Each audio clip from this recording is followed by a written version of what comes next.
Welcome back. This is Phoenix. Grab a seat, sit down, let's chat.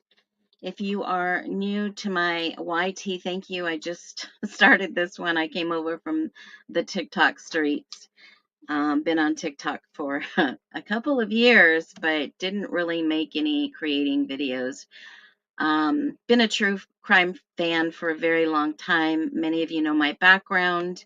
I was in nursing school. I worked with a private investigator. I worked under him. I loved that. I loved it. I didn't finish nursing school. I hated it. And so I started to do the things that I love in my life. And many of you know that I have a autistic son. And if you know, you know. And I want to get into, I got to shift gears here because I'm about to cry. I'm raw and real. I don't know how many of you know that. If something I find passionate, I will. Thank you so much, sweetheart. My husband just brought me breakfast shake, a protein of champions. And he also knows that I need a cup for water. Thank you. He's amazing, by the way. And if the crappy things in my life never happened, I never would have met this wonderful man. So there's always a reason for everything. And there's a reason, 3 reasons. Why did Bryan Kohberger say he was guilty? Well, if you know, I do have some experience of my own in our court system. Yes, I was accused of things I didn't do. And the state had to drop the charges and seal the record. Yes, I've been in some civil lawsuits and I have won huge lawsuits. I'm ex-military. I was in a military court of law. I was the victim. I won that case. Now, even though all this experience, I've even been to trial. Excuse me, in a civil trial. And somebody asked me the other day, "Oh my God, I didn't know you were a paralegal." I said, "I didn't know I was either." I'm not. Ah, I love it. I love it. Absolutely love it. But let me tell you this. If you know, you know. I try to keep it real. I try to keep it logical. And I am an avid reader. I will read books. I'll go through 3 books. I'll read my Kindle. I'll read court documents for fun. Oh my God. Okay. I feel like I'm living in the Twilight Zone. So, it's wild. I'm glad we're back to Woman Power 101, and we're back. So, I mean, you guys can tell me where you're tuning in from, but I want you more of anything to tell me why you're here. Why are you so intrigued with this Bryan Kohberger case? The state of Idaho versus Bryan Kohberger. Why? I agree, Amanda. I don't think he acted alone. I agree too. I don't think he acted alone. I don't think he knew what was going to go down. Is that even possible? For some reason, I'm in denial. They are each perfect, beautiful kids. It seems scripted. Seems scripted because the media took it and ran with it. And that's why it looks scripted. A lot of people are going to say, oh, this is a psyop. It's a psyop. What if I told you it's not? What if I told you it's factual that Bryan Kohberger suffers from ASD? Suffers, guys. He could be smart on paper. He could be smarter as a whip because he's learning knowledge. He's gaining knowledge like a machine, like AI. Feed, feed, feed, feed with no emotion. What if I told you that? And what if I told you that the evil people of this world have used him for money and greed and power and corruption. What if I told you that? Would you believe me? Taryn, I'm heartbroken for him too. So heartbroken. There's 3 sides to the truth, everyone. 3 sides. Hey, Bizarro. England. I'm glad we've reached you. I have a friend in England. I don't know if you guys know. My dad was studying the pyramids for about 20 years, wrote a book, and his friends are in England too. JR Girl, and Bryan makes the perfect scripted bad guy in the scenario. Absolutely. If you had a child with autism, wouldn't that make the best scenario for some creepy, messed up individual that unalived 4 college students because they were beautiful? I'm going to show you what they're hiding. I'm going to show you, and it's going to make you so sick, and it should make you freaking outraged that you will begin telling others what happened. If there's no doubt, there is no doubt, right? I'm here because my mom is innocent on a murder charge, and the prosecutor and the police set her up and planted evidence along with tampering the jury and later evidence. BK is innocent. That's why I'm here. I'm pissed. You should be pissed. The American public should be pissed at the media. They should be pissed at the state of Idaho. And thank God we have our freedoms that I can give you my own honest opinion. Freedom of freaking speech. Nothing adds up too many questions. Don't you think there were more questions after he pled guilty in front of the media and on a live stream with over 15,000 people watching? He was used. This is how easy it is to manipulate someone with ASD. I just, I'm going to tell you why. If you were not reading the court documents before all this happened, you're not going to understand why. That's why I'm going to tell you why. The legal system won, but cheated to do it. Prosecutors, when they prosecute someone, they want to have a good record. They don't want to have a bad record. It's like football. You don't want to be the person that loses the championship. You want to win. You got to win. Court is a winning strategy. I am so sorry, Marissa, about your mom too. I want to win. I want to know there's no way he did this. There are too many suspicious things right from the start. Absolutely. And don't you think it's a little odd that the media ran with the creepy, smart criminology student that unalived 4 beautiful people, and it's a smokescreen. Yep, it is. Perhaps BK was there observing the crimes for his PhD. What if someone sent him to observe what was going on in the criminology in the world where beautiful college students are committing crimes and they want to know why they were committing crimes? What if that's the case? They can't even show you a video of ambulance being taken away. Your last video shocked me. My grandson turns 8 and this reminds me of him. I'm shocked too. There are other cases.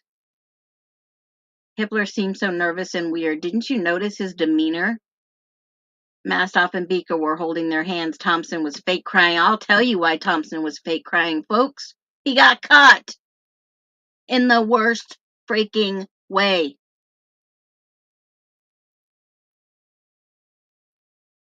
How is that? Well, let me put up.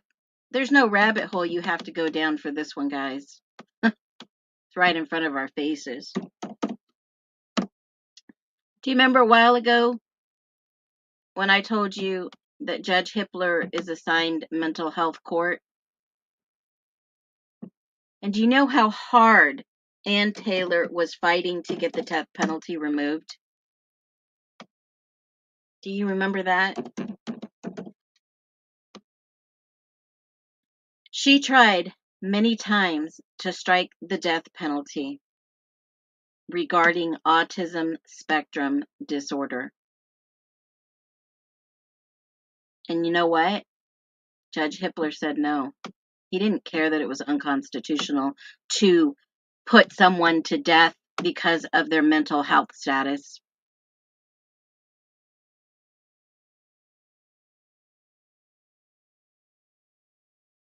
Think about it.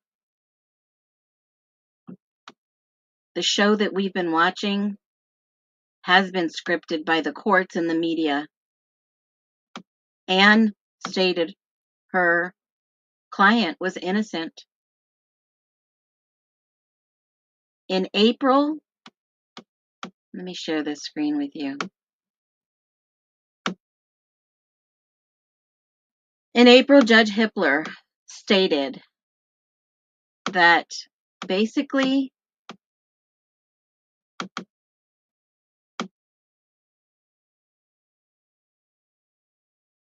there was an oral argument on the motion held April 9th, 2025, after the court took the matter under advisement, and that was to strike the death penalty.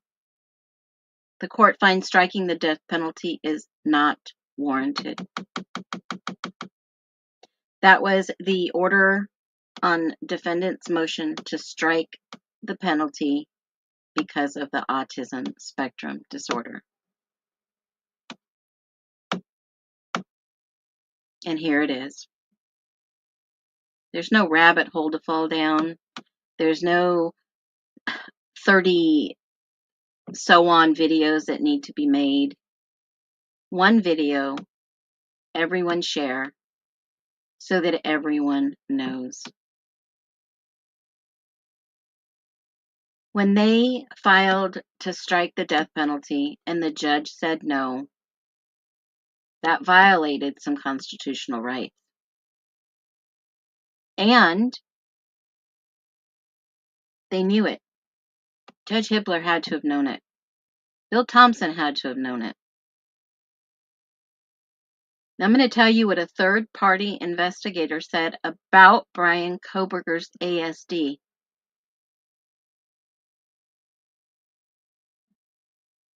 This was the order that Hippler signed and denied to take the death penalty off the table.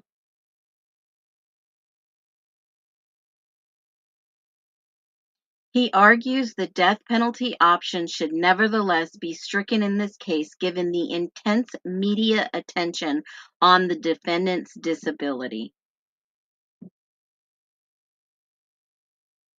He factually states, during the course of this case, the defense team retained Dr. Rachel Orr, a clinical neuropsychologist, to conduct a comprehensive neurological evaluation of the defendant and issue a report. As part of the evaluation, Dr. Orr interviewed the defendant's immediate family members, and other relative adults from the defendant's childhood, including former teachers. She gathered information on defendant's history, made behavioral observations, and she administered cognitive tests. Based on her evaluation, the defendant suffers with level 1, which accompanying intellectual or language impairment. Okay? Then according to Dr. Orr, this is highly complex. Neurodevelopment disorder rooted in brain differences as characterized by social behaviors and features. It causes deficits in which affected individuals perceive and react to others and their environment, causing problems in social communication, interactions, repetitive behaviors, and narrow range of interest. There is a wide range of autism symptoms and severity. Deficits can include restricted range of effect, atypical eye contact, displaying facial expression movements that do not match what's being said, failure to consider social cues, having trouble with speech, and repetitive behaviors. And he goes on to note, yada, yada, yada, per the DSM, per all this other stuff. And then he said, at the first criterion, Dr. Orr noted in her report that the defendant's peers reported that the defendant displayed atypical behaviors and difficulties in social settings dating back to early child. His inability to adjust his behavior to suit the social context, poor social conversations, issues, nonverbal behavior, and it goes on to say, well, even the termination of the funding for his graduate program. It played a role.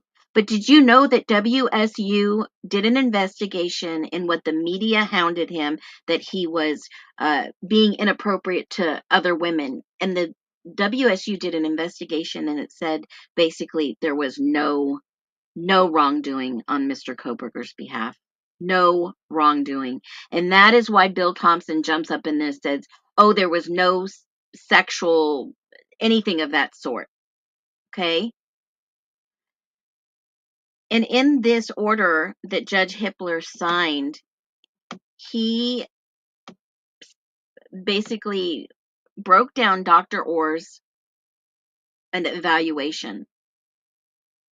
And she did note a lot of these things. So that was the basis of the denial to take the death penalty off the table, because they don't recognize ASD as that enough of an issue.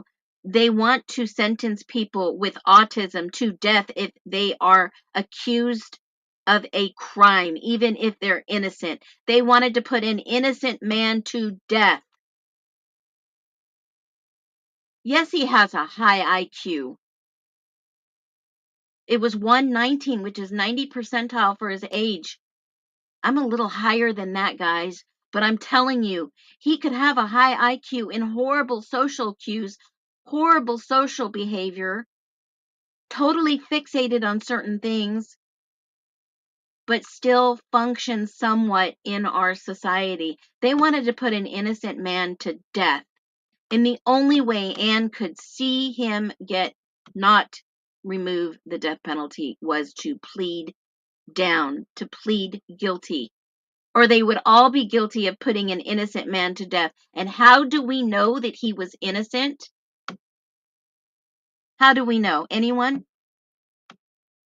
Did you just take his word for it that he was guilty? Or did they go in and say, Bryan, we need you to do this because we can't put you to death? We would all be in such serious trouble. The prosecution and the defense both agreed for a plea deal.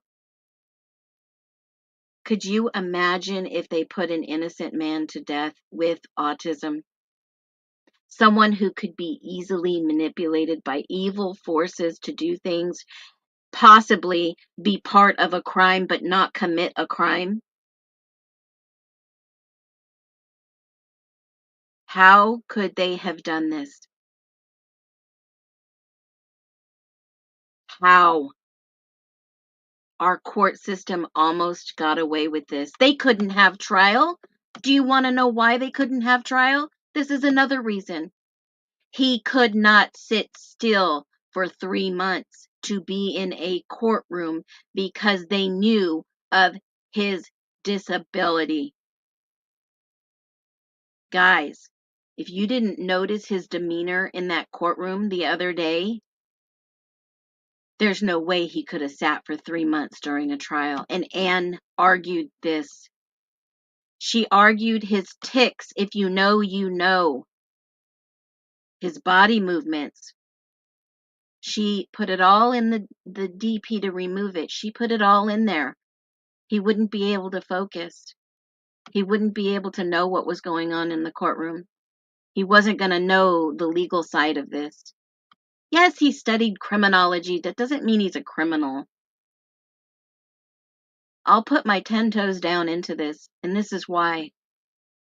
I just read this in my last live. If you haven't seen part 1, go watch it. There was no factual DNA evidence other than this. This was the third party answer. November 13, 2022, law enforcement responded to a 911 call, found Madison, Kaylee, Xana, and Ethan deceased. Law enforcement later found a K-bar knife sheath placed next to Miss Mogan on her bed. All you creators making up a story, there was a big fight and dropped the sheath, and all you 3Ders out there that are making models, shame on you. Shame on you. You can't read the documents and tell the truth. This is a factual document that was founded in the court of law. The sheath was placed next to Madison Mogan on her bed. The sheath was placed, not that it fell, it landed, not that there was some fight. It was placed button side down and partially under Miss Mogan on the comforter. Was it found snapped? Was it found snapped and placed down? Makes me wonder. On November 20th, 2022, the Idaho State Police Lab in Meridian, Idaho, located DNA on the button of the sheath and performed STR analysis that led nowhere. It led nowhere. When ran through CODIS, Combined DNA Index System, for convicted felons, other than to show the provider was a male. They didn't know whose DNA was on that sheath until they went and found the freaking trash. And I have the affidavit and the sworn statement and search warrant for Pennsylvania. By December 7, 2022, almost a month later, lab analysis were aware of 2 additional male DNA within the house where the deceased were located, and other unknown male DNA on a glove found outside the residence on November 20th, 2022. Guys, how many days later did they find a glove outside in the backyard where evidence was? Oh, wow, 7 days later, someone missed all this. To this date of this document, to this date, the defense is unaware of what sort of testing, if any, was conducted on these samples other than the STR DNA profiles.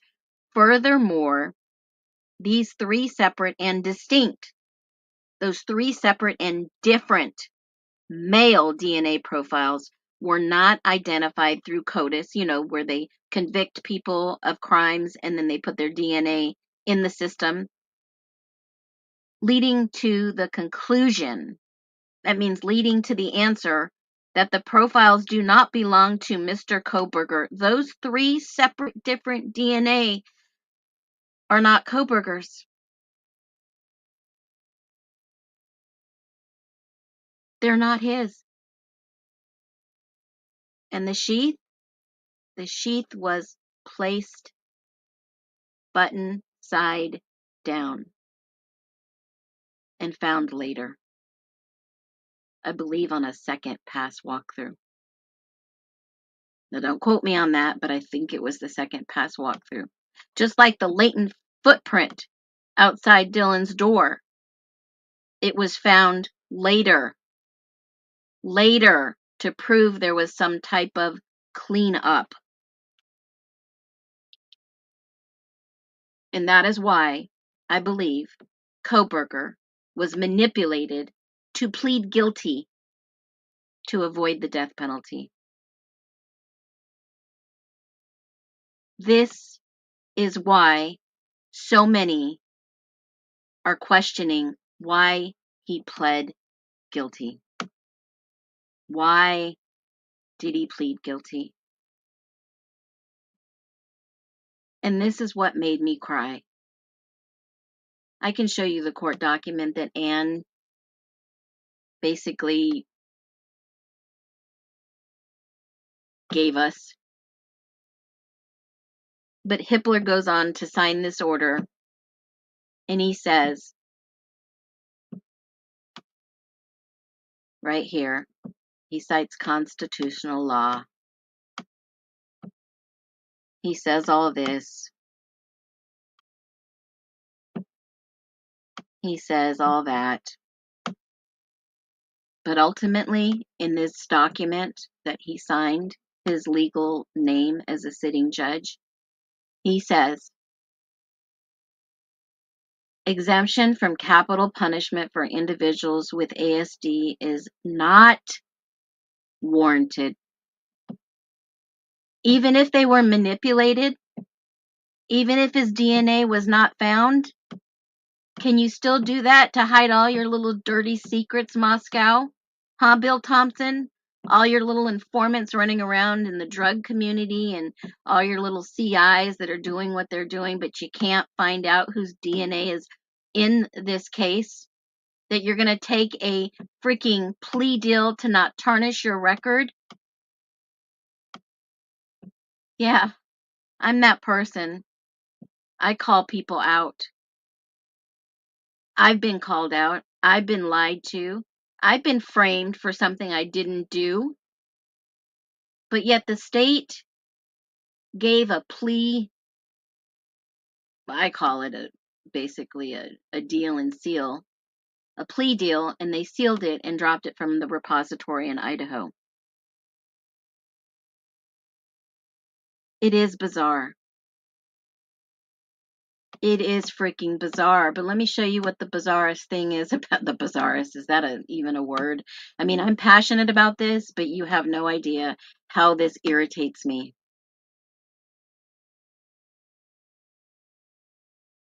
Irritates me to no end.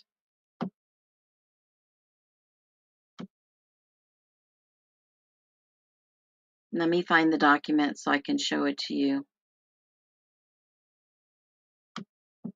Anne filed a document back in March. And she gives a reason why they should take the death penalty off the table. And they totally ignore it. Totally ignore it. Gives expert opinion. They say, Anne says, it would be cruel and unusual punishment. Let me share my screen so you can see this. So you know that I'm not bullshitting you. Broke my heart when I read this. Should break yours too. If you know, you know. So hopefully you guys can see this. Let me make sure. There's a document that I'm going to go through real quick. And it's defendant's motion to strike the death penalty. And basically it goes on to say, in this one is the defendant's response to neuropsychological and psychiatric evidence. And they want to limit they want to do a motion in limine, which is limit the topic they can talk about and scope. And they argued that the testimony is outside of the mental condition evidence allowed. And then they talk about simply that the minute the jury selection begins, jurors will begin to study and analyze Mr. Kohberger's physical presence. Well, damn, they've been doing that this whole time, guys. Yeah. Wait, you think the WTAF right now? Wait till you get down to where I started really, really crying about this case. So they go down and they explain, well, he does have a disability. The jurors are going to basically judge him, size him down. They'll watch his every move and pass judgment on him every minute of the jury trial, simply based on how he looks and reacts to the presentation of certain evidence and comments about him. Mr. Kohberger must be able to present testimony to the jury that he has certain physical disorders. It will assist the trier of fact to know his physical presentation, including non-verbal reactions in the courtroom, is explained by his physical condition. To exclude this evidence would result in unfair bias, which would cause a wrongful conviction. Then it goes to say that he was diagnosed, and Dr. Jeffrey Lewine is an expert, and that neuroimaging, and they did do neuroimaging to show that Mr. Kohberger in no way suggests that expert testimony related to this autism spectrum disorder, OCD also, and developmental coordination disorder. If you don't know what that is, Kohberger, he couldn't have done this in the time frame they say and done this to 4 people. You want to say clumsy? That's how you say it. Clinically. Clinically. Developmental coordination disorder.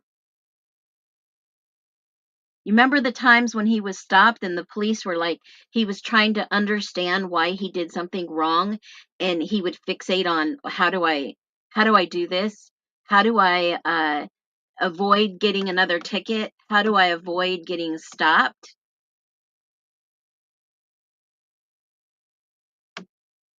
Do you remember that part?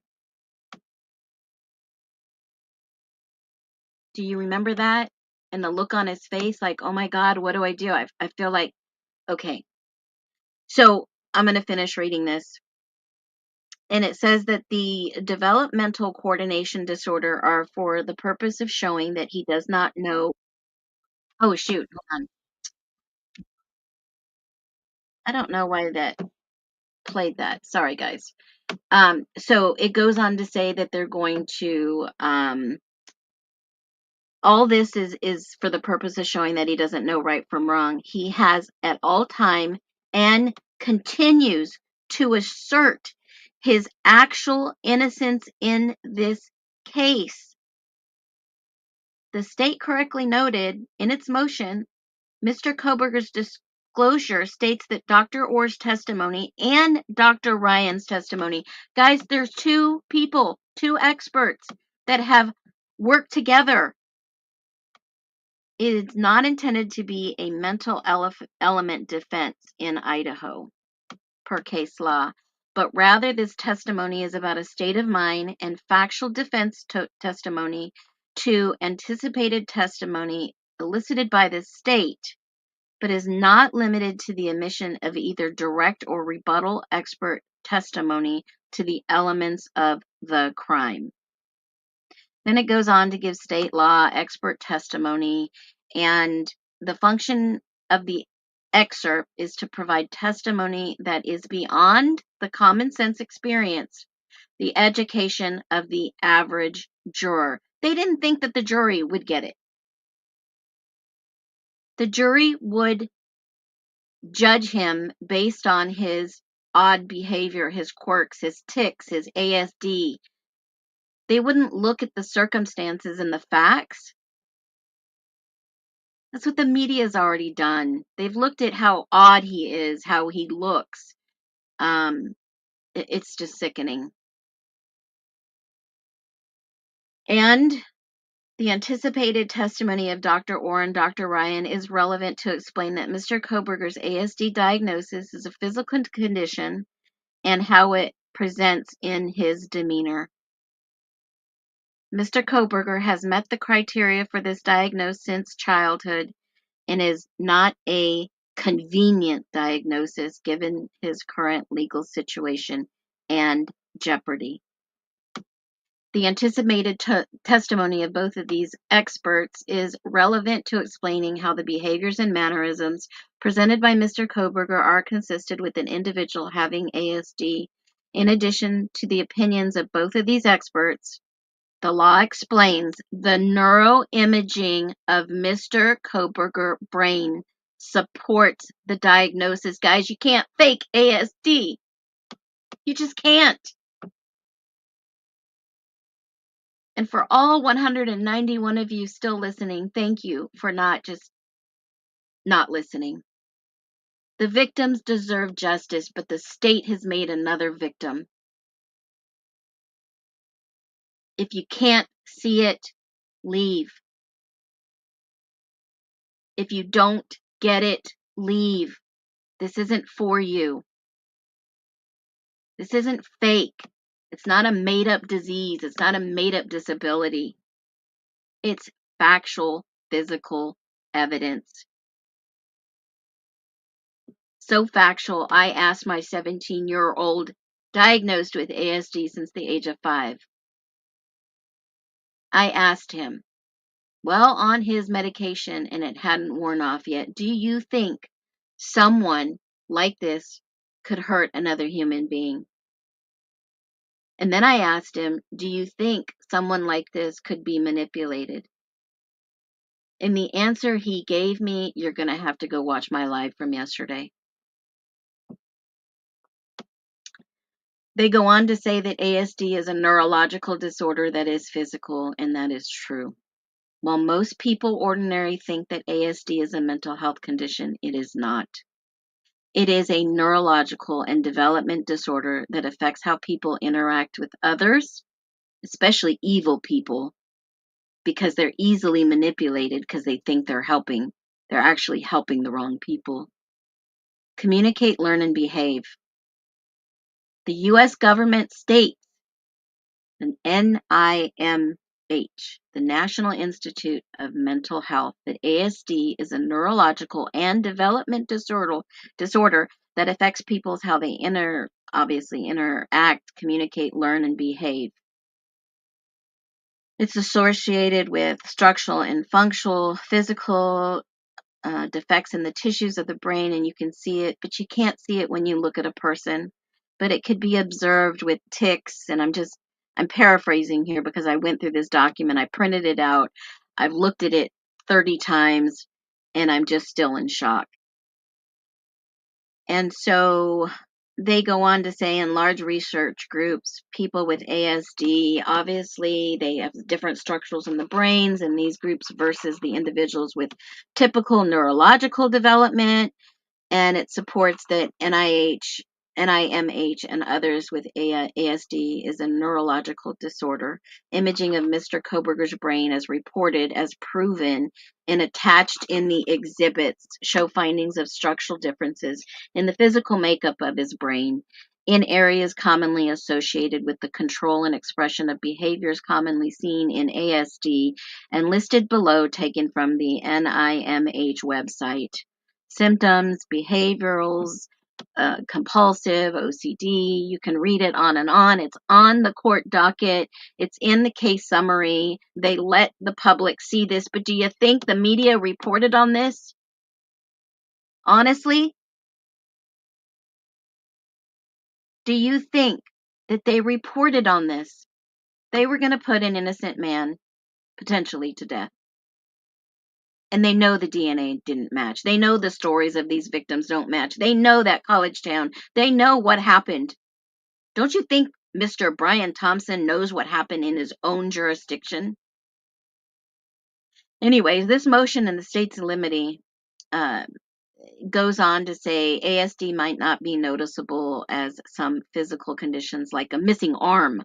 If Mr. Kohberger had the physical disability of missing an arm, the jury would not require an explanation on how such a physical condition could impact ASD. Right? Think about it.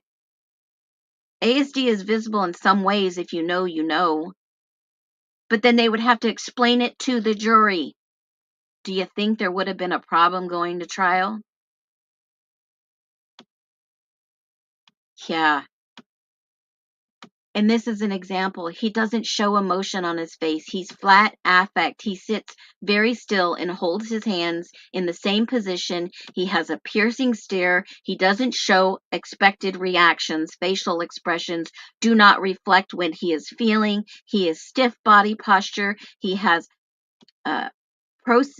prosody, I don't know what that is, in speech. He uses repetitive behaviors and phrases and large words and has developmental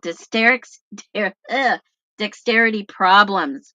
Many of his behavioral characteristics are known to be commonly associated with the presence of ASD and are clearly relevant in the interpretation of his behavior in the courtroom by a jury, and many also be relevant evidence regarding the rebuttal of evidence as to the commission of the crime itself.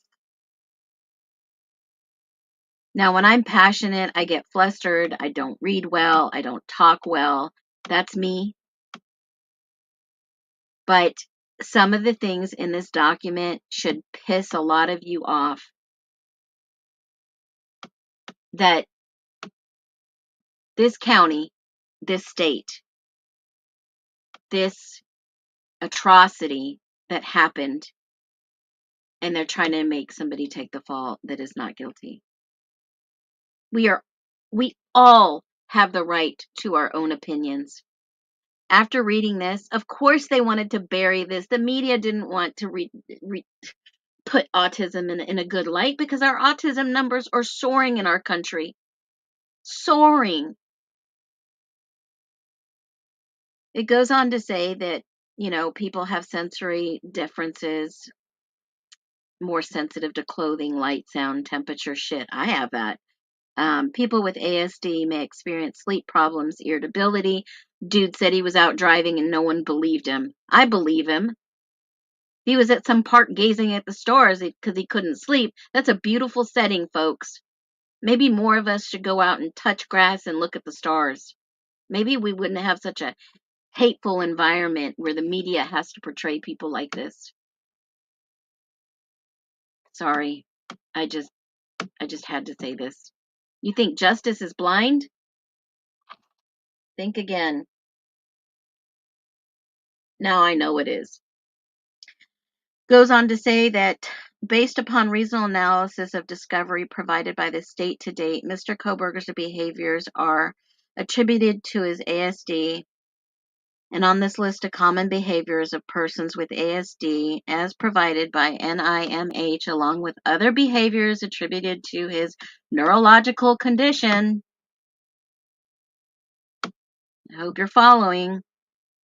Must be presented to the jury to confront and rebut certain evidence to be proffered by the state. That's because they didn't have enough evidence on him. It couldn't fit their narrative. OCD, it talks about his OCD, and it says Mr. Kohberger's ASD and his OCD. Sleep difficulties, subsequent development and habit of night driving and running to decompress, such behaviors being present. Obviously, we've heard about him from the media most of his life. This has been ongoing, guys. It just didn't happen because he moved to Moscow or Washington to study and focus. He also engages in frequent compulsive hand washing, wears gloves to avoid germs. Boy, people in the media, celebrities do this shit all the time. Are they murderers? No. He has a fear of things getting into his eyes. Changes his shower curtain frequently to avoid exposure to mold. Don't I know this? Oh my God. My son will scream at me if there is no clean shower curtain. Avoids anything he views as contaminating. Bugs, germs, I won't touch an ant. Freaks the frick out. If the state elicits testimony at trial related to these types of facts that are used to build circumstantially the elements of the crime or show Mr. Kohberger's actions as reflecting his state of mind or other elements of the crime, he will refute the evidence through expert testimonies as behaviors related to his OCD and his ASD.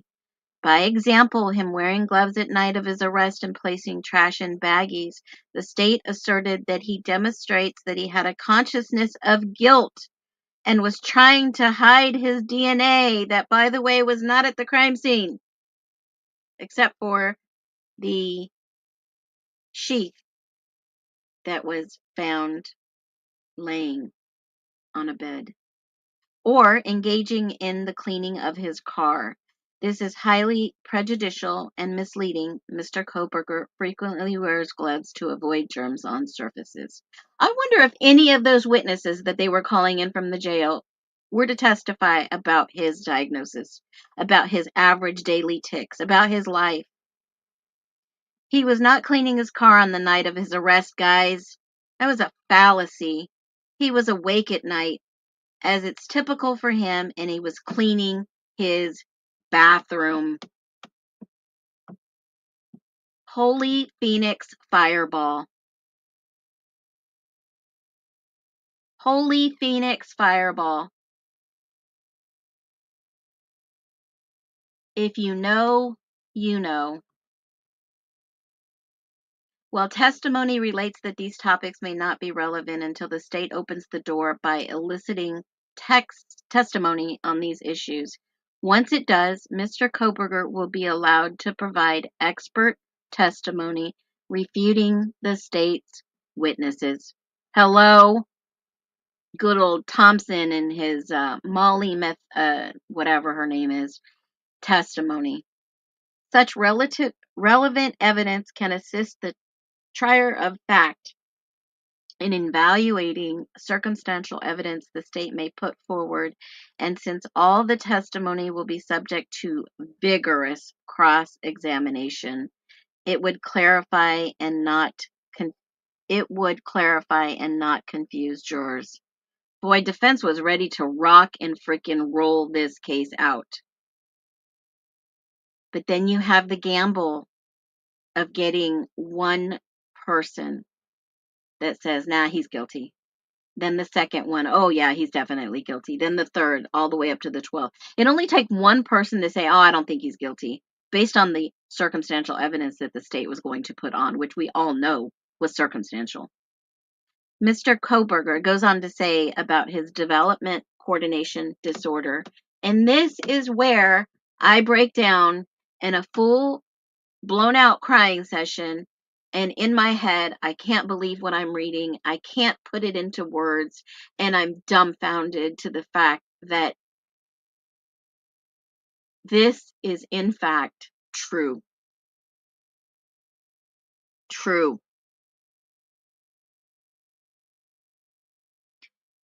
It does not compute. River Bear, you are so wrong. If you can communicate and get a PhD, you are not autistic. That is so far from the fucking truth. Excuse my language. It is not being way overdiagnosed. This was from the state expert and the defense expert that proved this. Two separate, third-party, non-biased experts. Experts. They go on to tell you about the developmental coordination disorder. Mr. Kohberger suffers from defects in fine motor dexterity and visual motor functioning. Clearly, these are physical issues. He has experienced these physical impairments all his life. The state has disclosed evidence that law enforcement will testify that he did test runs at 1122 King Road that is impossible to commit 4 homicides in the time frame of only minutes, include walking to and from the car, removing clothing that would be covered in blood. Additionally, the state has disclosed a forensic pathologist who will testify regarding the manner of death, injuries, and specific wounds on the deceased. Mr. Kohberger has disclosed a forensic pathologist who has some differing opinions, including injury and specific wounds on the deceased. Now, if that's her way of saying, hey, there was more than one person and there were more than one weapons, yeah, it's right there. Some differing opinions, including injury and specific wounds on the deceased. Then it goes to say it will be relevant for the jury to know what Mr. Kohberger has and developmental coordination disorder that impairs his fine motor dexterity and visual motor functioning. He has sight issues, guys. He has movement issues, guys. Such speed and coordination are not possible for him, per the experts. Experts.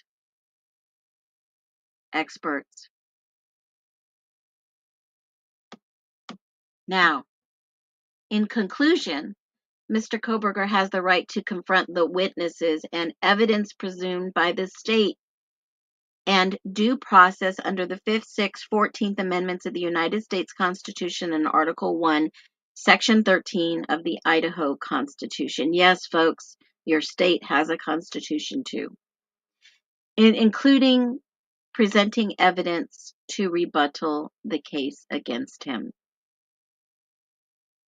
The court should deny the state's motion in limine to exclude neuropsychological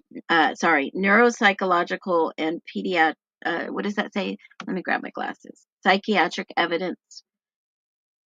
More specifically, the court should allow Dr. Orr and Dr. Ryan to testify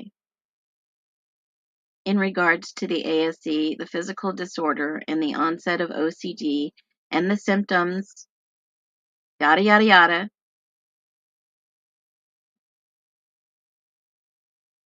as trial proceeds, and that was in March. So there you have more information. And so we ask ourselves today, why did he plead guilty? Because going to trial is a gamble, folks. You don't know what a jury will do. Look at what happened in Karen Reed. They found her not guilty because look at the evidence, look at the failures, look at the people, look at the state, look at the police department. Karen didn't have autism. She sat there the whole entire time, engaged. She felt emotions. Now look at him and look at what the state and the defense learned together. And they had to come up with some type of agreement, some plan to not potentially put an innocent man to death. Was he there at the crime? I don't even know if he was actually there. There's been no evidence to prove he was actually there other than circumstantial. No DNA.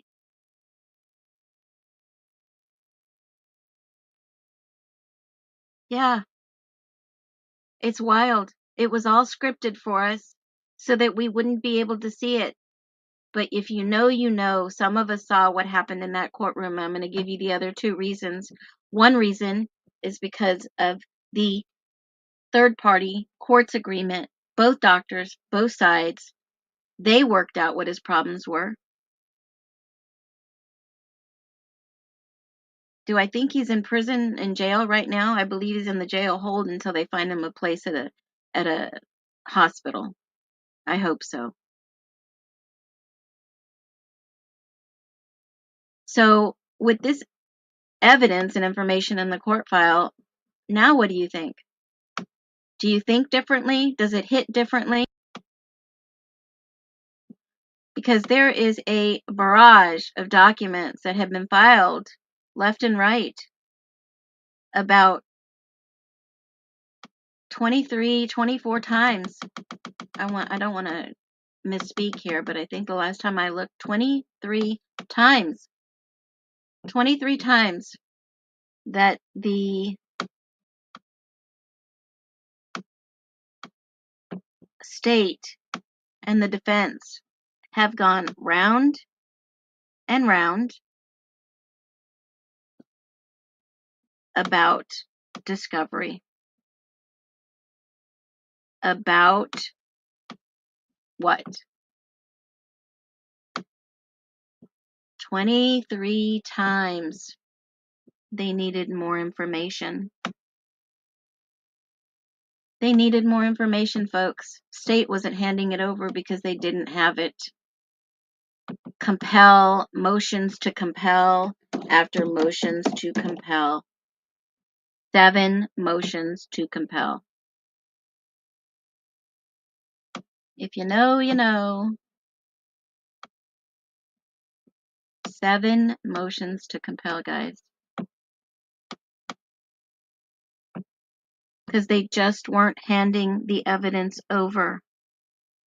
They weren't giving the information. 7 times The defendants kept asking for a motion. Make the state, Your Honor. Give us the defense. Proof. Give us proof that we want it.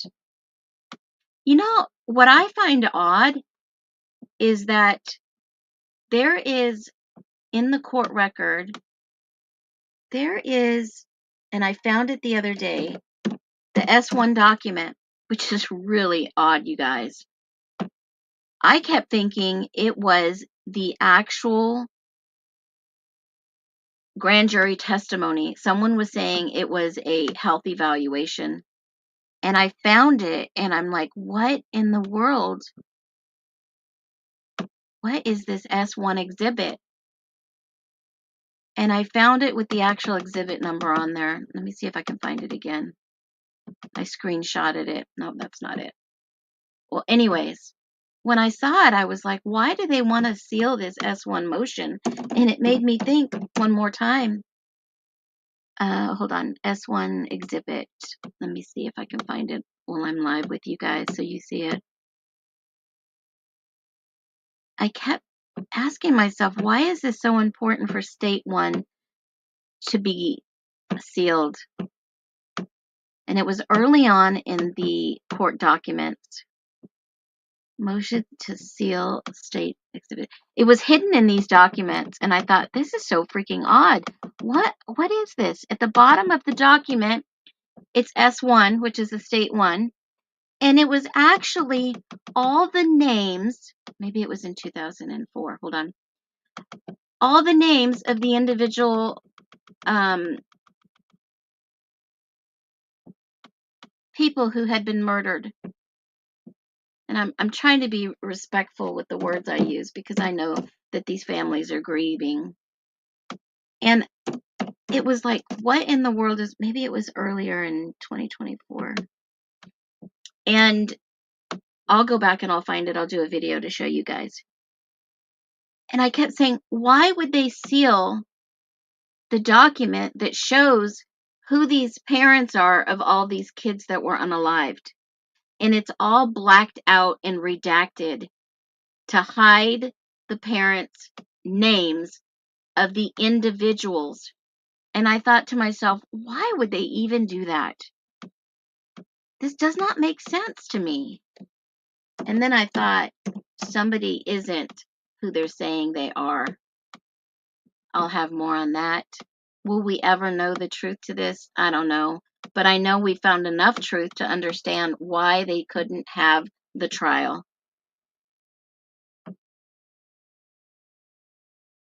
Now, let me do some interaction with you guys since I've been presenting and showing you the actual facts. Do you think they would put an innocent person in prison with the threats if he was involved in any way with the rugs or knew somebody third party? Do you think that? I don't know. But let's just see what you guys are saying. Let me take my glasses off so I can see. The rumors are true. He'd be sent to a mental ward. How will he even be able to think? Well, let's talk about that, Taryn. Look at this picture. When I saw this picture, I was shocked. I was in shock. I want to hear what everyone thinks about this picture before I give my interpretation. I mean, I can see things in pictures. I've looked at crime scenes and I can pick out certain things about crime scenes. I can look beyond. I can kind of get an idea. What do you guys think about this? I'm not seeing him hang out in people in prison like that at all. Those people would definitely harm him, threaten him, injure him. He doesn't belong in prison, guys. Prisons are not made for those with disabilities. I'm going to scream it from the rooftops. Juvenile detention is not a place made for those with disabilities. Court is not a place for those with these serious disabilities. And the only reason I say that is because the DNA evidence. If, in fact, his DNA was found all over that house, I'd be saying something different. I'd be saying, shit, this guy did it. He is so freaking guilty. Let him rot in a jail cell. They'll take care of him. But why do you think they destroyed the house? If they were able to find other DNA of 3 males that were not in CODIS, not known to be criminals, and not committed any crimes yet, they're out there, guys. They're going to be your future senators. They're going to be your future college grads. They're going to be in positions of power. Y'all in Idaho, y'all are screwed. Y'all are screwed. You're letting murderers run around your town. I hope he goes into witness protection. So do I. Even if he was a confidential informant, I hope he does. When I saw this picture, I could see Bryan has lost a lot of weight. His face looks gaunt. He's innocent. No way they're going to send him to a mental institution. Prove me wrong. They've had him in solitary confinement because they know if they'll throw him in prison population, he'll be over. I don't think this is a hoax, folks. I think this is the real deal. There's some evil unalivers out on the streets. Well, I'm not on TikTok. There's some evil murderers running around that college town that knows what happened. They'll try to bury it. It's not a psyop. Does this guy look like he's in a psyop? If he's a Fed, he still has ASD. Yeah, it kind of looks like he does have liver kidney issues. I wouldn't doubt it. Look at this picture and tell me Anne is not telling Bryan, you have to go back to the cell. Something's off. She's reassuring him it's going to be okay. The deputy is hearing her reassure him it's all going to be okay. And look at that deputy's face.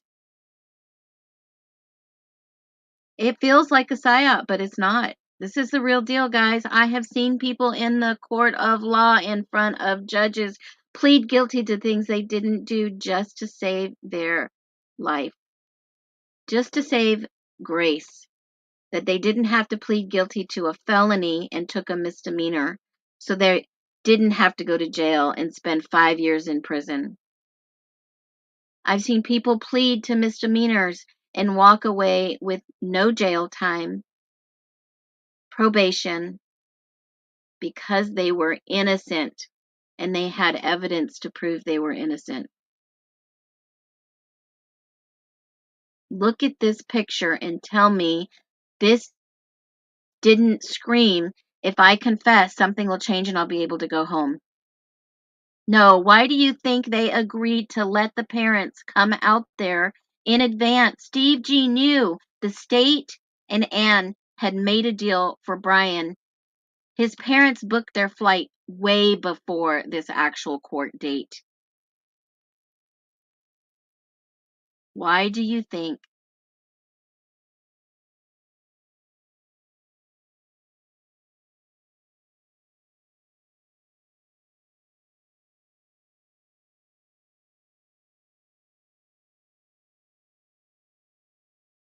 Do you believe?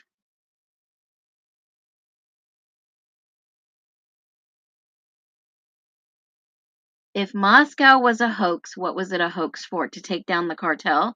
To take down the pipeline that just totally took over the Greek life? What do you think it was about?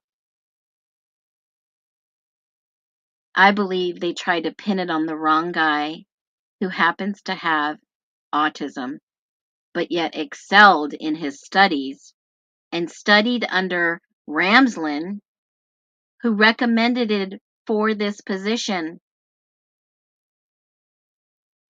How did he go under the radar with Ramsland, an expert? And then I had another thought of this whole theory. What if Bryan was the study? Not that he was studying criminals in the college setting, young predictive behavior studies.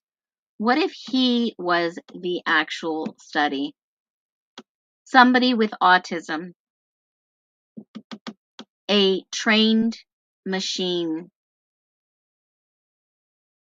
What if this was the study that they could all make money off of? What if?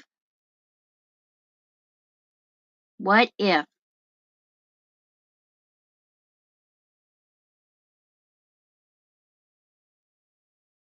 What if? Was he a CI that went rogue? Why was there not more of his DNA all over that murder scene? Why did they destroy the house? So they want to pin it on him, put an innocent guy in prison that has ASD. Well, they wanted to give him the death penalty. They wanted to murder someone who was potentially innocent with a diagnosis of ASD. They are all connected. Who in the hell hires a person, an individual with a financial background to run a college that has no history of that type of position? Who does that? Who does that? That has ties to Moscow. Okay, so let me go through some of these and we'll head out for the day. Tommy, Phoenix asked Tommy about the video I'm speaking about. It's the closest thing to think I've heard that happened, and it's probably the actual tooth. Okay. Sheldon Cooper, I've worked with people like this, Masters. They're brilliant, not trying to be rude. I get it, Zach. I don't think anyone's trying to be really rude, but AT agreed the house destroyed because she's affiliated with the U of I. She was told to agree. Oh, I'm sure she was threatened with her career to agree. She doesn't work for them anymore, does she? Both sides made millions on this, and they would have continued had the judge allowed it. Yep. Not trolling you. You're not in Kansas. You're in Idaho. Please keep those heels. My reaction was not on my bingo card. Huh, witchy? Mine neither. Mine neither. And when Steve G said they made a deal with the devil, who was the devil? Bill Thompson? Who do you think he was referring to? They made a deal. Bill Thompson made it. They made a deal with the devil. What did he say? Something to that effect. But who was the devil? Bill Thompson?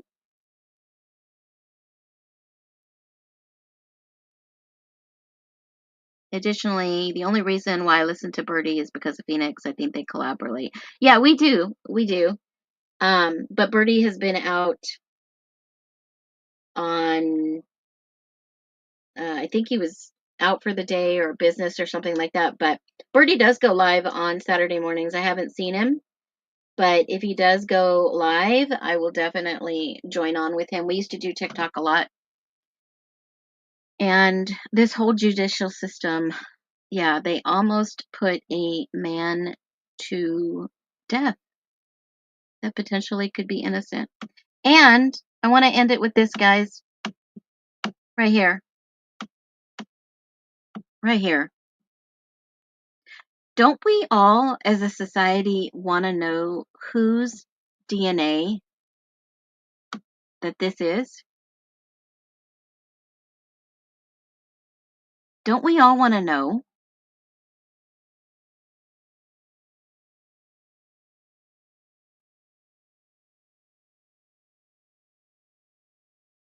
I want to know. Do you want to know?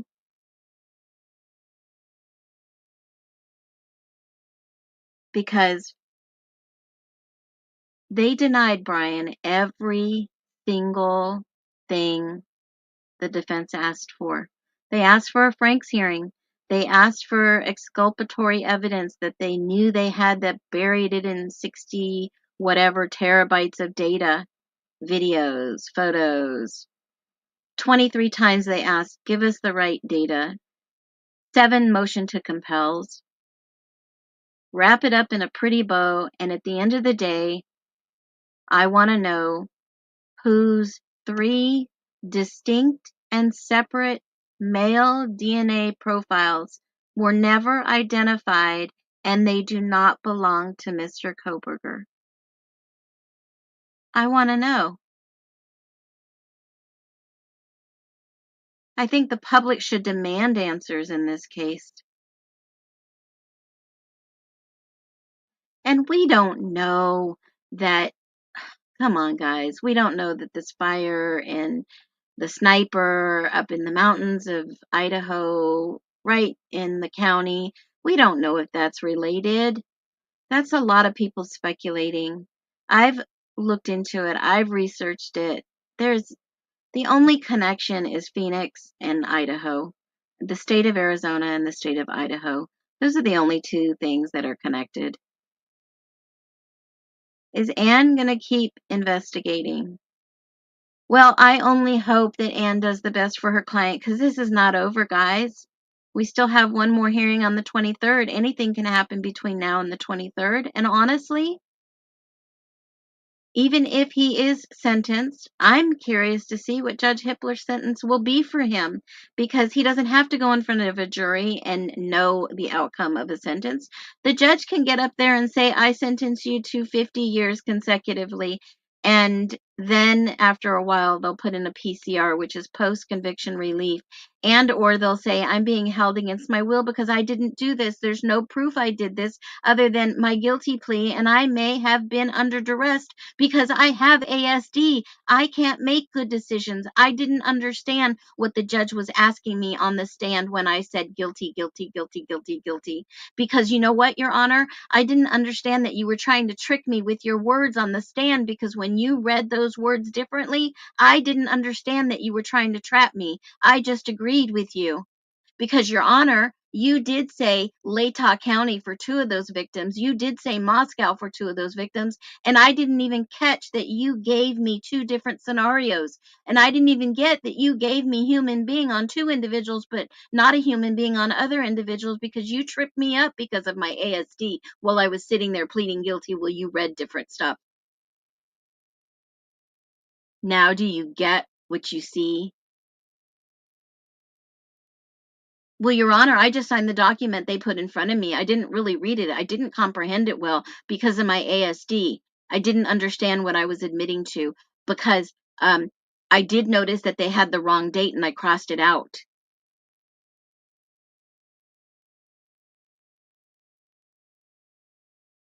Do you get it now?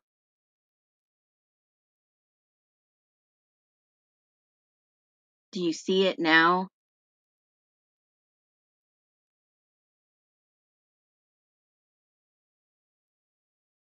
And that is why we were all asking, why, oh why, did Bryan Kohberger plead guilty? Did they just think the American public was bored during COVID and they had this big, huge, massive takedown of the cartel and the Aryan Brotherhood and all these other people, and they figured, well, we don't know who the unaliver is, so we'll blame it on this individual. And I still don't get why they would even bring up Kopaka's name. Still don't get it. He's a Fed. This is a cover up. It was the plan. They took down the house. If our federal government did this to somebody with autism, what else do you think they would do to somebody with autism? Well, they sure as hell got out of putting him to death by Anne's fabulous defense to plead guilty. They'll worry about the rest later. Who cares? There were people's parents in that house at 1122 that were unalived due to the fact that they were involved in drug trafficking. It's all true. It's all in the court docs.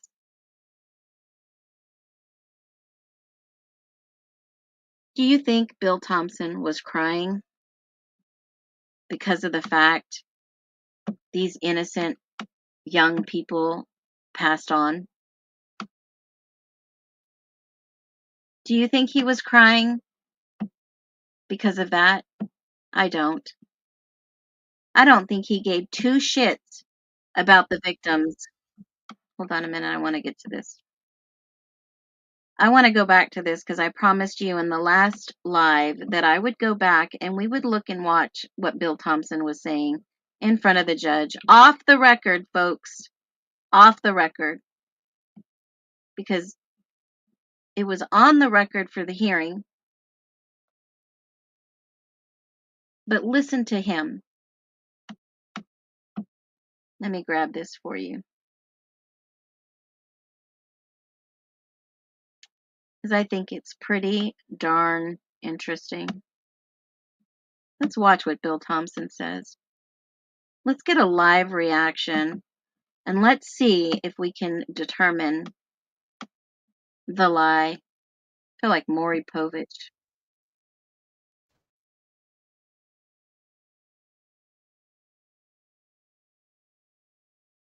Advisory form. Can you all hear that? A document entitled Written Factual Basis that purports to have the defendant's signature dated 1 July 2025. Did you sign that document? Yesterday. Did you agree with the written factual basis that is included there? Yes.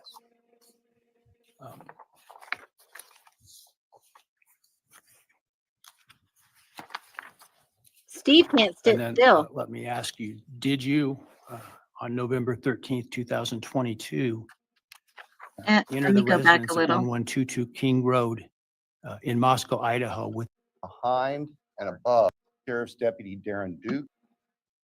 I would ask the Wow. state at this time to provide its recitation of its factual basis had this case gone to trial. Wow. Thank you, Your Let's Honor. listen to Bill Thompson. Your Honor, the organization of the recitation is different than what I think the court and the public may be familiar with from the probable cause affidavit and other documents. The state's evidence as an overview would show that back in March of 2022, when the defendant was residing at his parents' residence or residing back in Pennsylvania, his home state, he purchased online a K-bar knife and sheath with an Amazon gift card that he had purchased shortly prior to the purchase of the knife, sheath, and sharpener.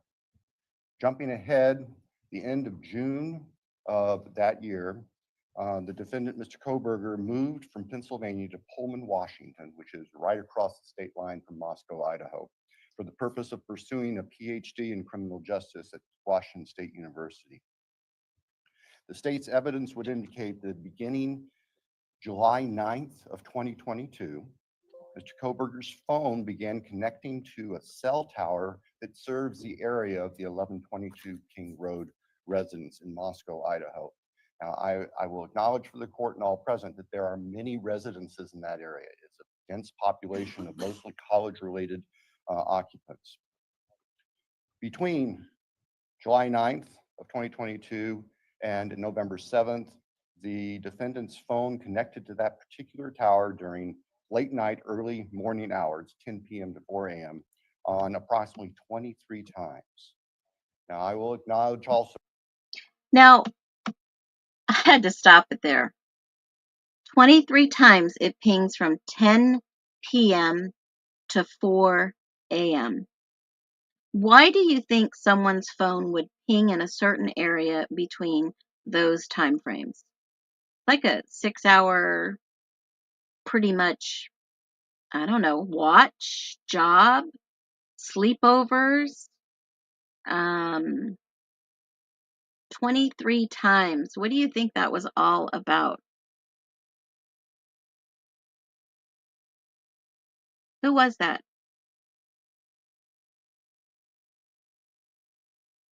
What do you all think? Do you think that maybe Kohberger was a CI surveillancing? Is that possible? He could have been running rugs. Yeah, he could have been a drug dealer and dealing drugs or picking it up and sitting on the side of the road doing it. Who knows? Bill Thompson had a really weak case against Bryan Kohberger 23 times. Maybe he eats dinner late, like in Argentina.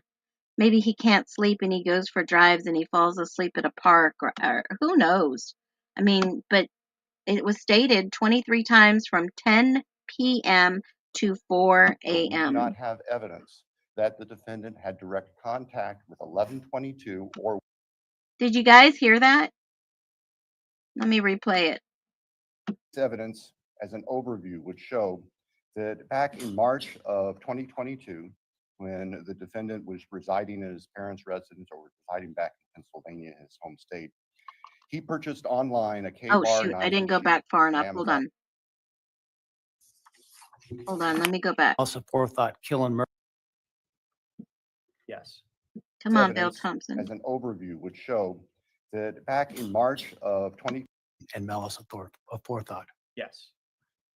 Recitation of its factual basis had this case gone to trial. Wow. you, Your Let's Honor. listen to Bill Thompson. Your Honor, the organization of the recitation is different than what I think the court and the public may be familiar with from the probable cause affidavit and other documents. The state's evidence as an overview would show that back in March of 2022, when the defendant was residing in his parents' residence or residing back in Pennsylvania, his home state, he purchased online a K-bar knife and sheath with an Amazon gift card that he had purchased shortly prior to the purchase of the knife, sheath, and sharpener. Jumping ahead, the end of June of that year, the defendant, Mr. Kohberger, moved from Pennsylvania to Pullman, Washington, which is right across the state line from Moscow, Idaho, for the purpose of pursuing a PhD in criminal justice at Washington State University. The state's evidence would indicate that beginning July 9th of 2022, Mr. Kohberger's phone began connecting to a cell tower that serves the area of the 1122 King Road residence in Moscow, Idaho. Now, I will acknowledge for the court and all present that there are many residences in that area. It's a dense population of mostly college-related occupants. Between July 9th of 2022 and November 7th, the defendant's phone connected to that particular tower during late night, early morning hours, 10 p.m. to 4 a.m., on approximately 23 times. Now, I will acknowledge also, we do not have evidence that the defendant had direct contact with 1122 or with residents of 1122, but we can put his phone in that area on those times. You got that, guys. There's another piece of evidence on the books. And I just wanted to stop it to answer this question. Anyone heard from his old friend Will since the guilty plea? Yes, we have. Bertie has received several texts from Will that he has shared. He has shared some information about Will and his response. So definitely look out for Bertie. That'll be something that we talk about tomorrow night, Sunday night. And it's very interesting. I mean, he did call Bryan a pussy, right, for taking the plea. But I'm sure there's so much more down this that you'll hear. So let's finish watching what Bill Thompson says. He had no connection to the 1122 home or the individuals. So if that's true, and then we continue to watch the rest of this live hearing, which is on my channel, by the way, we then see Bryan plead guilty to going inside the house when Bill said there was no factual information that he had any connection with these individuals or with anyone. How is that possible? How is this possible, guys? In the interim, on August 22nd of 2022, Lake Tahoe County Sheriff's Deputy Darren Duke conducted a traffic stop in the early morning hour or late evening hours, about 11 p.m. On the west side of Moscow, on the Moscow-Pullman Road. This was the traffic stop of Mr. Kohberger's car, which turned out to be a 2015 white Hyundai Elantra with Pennsylvania plates. During the course of the traffic stop, Deputy Duke was able to obtain Mr. Kohberger's name, Bryan Kohberger, his phone number, and his address, which at that point was Okay, folks, so this is what I'm going to do. If you want to go and watch the rest of that, it is on my channel. And I will go live with Bertie on the YT on Sunday. So make sure that you do join in. He usually goes live on Sundays at 7 p.m. Central Standard Time. And I think it's very interesting. I know a lot of people have different thought processes in this. I don't really think this was a psyop, in my humble opinion, although people will probably speculate it is. At the lengths that Ann Taylor went to defend Bryan Kohberger's innocence, I truly believe this is an actual case that they I said this the other day. Was he protected or a patsy? And I think that a lot of people agree he was the patsy. I believe he was a patsy. They picked the wrong individual and they threw the state of Idaho for a loop when they almost wanted to put an innocent man to death. It's a cover up. Totally a cover up. And this individual, R.E., no, it's a cover up for the L.E., the cartel, and CIs, my opinion. And that is exactly my opinion. 3 reasons why he pled guilty is it was a cover up. And they had to get him out from violating the Constitutional of Idaho and the United States of America and not put an innocent person to death.